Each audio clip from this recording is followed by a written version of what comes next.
This is your Classical Break, your daily dose of classical music. I'm Tyler Alderson, and today we're going to start listening to Schubert's Wanderer Fantasy. Since it's a longer piece, we'll hear the first and second movements today and finish up with the final two movements tomorrow. Now, there's that old philosophical question, could God create a stone so large that even he could not lift it?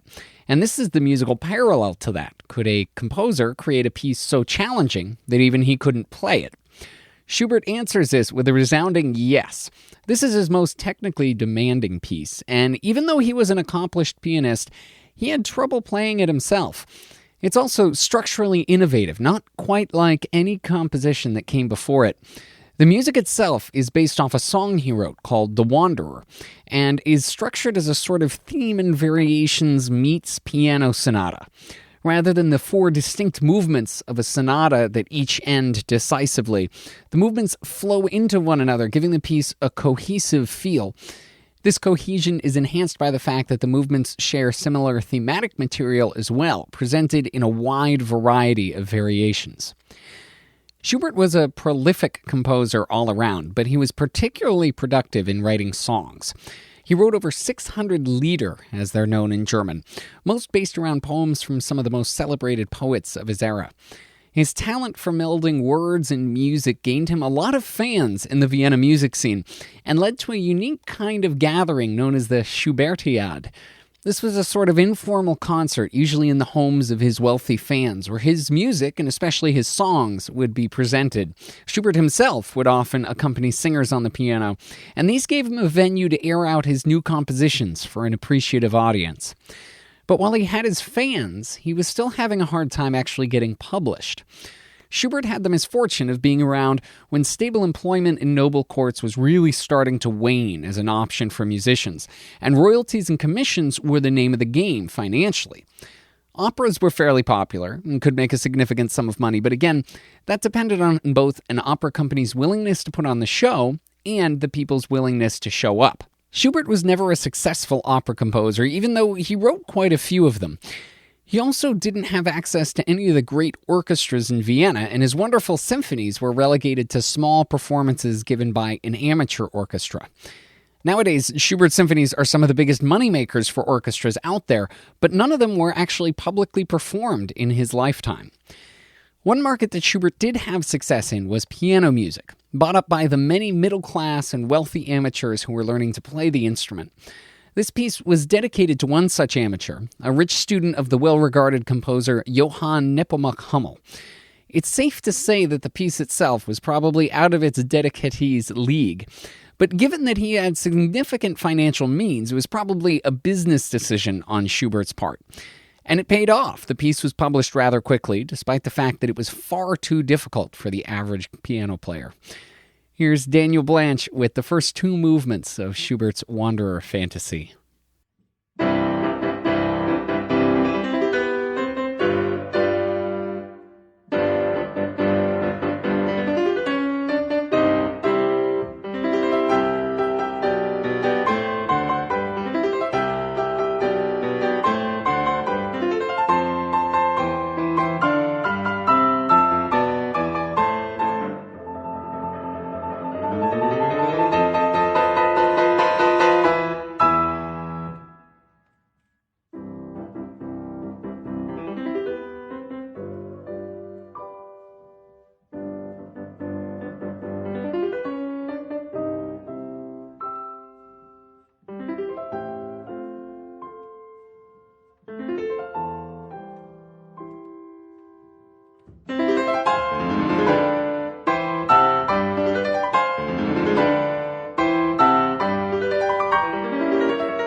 There's no big ending there because it's supposed to flow one movement into another.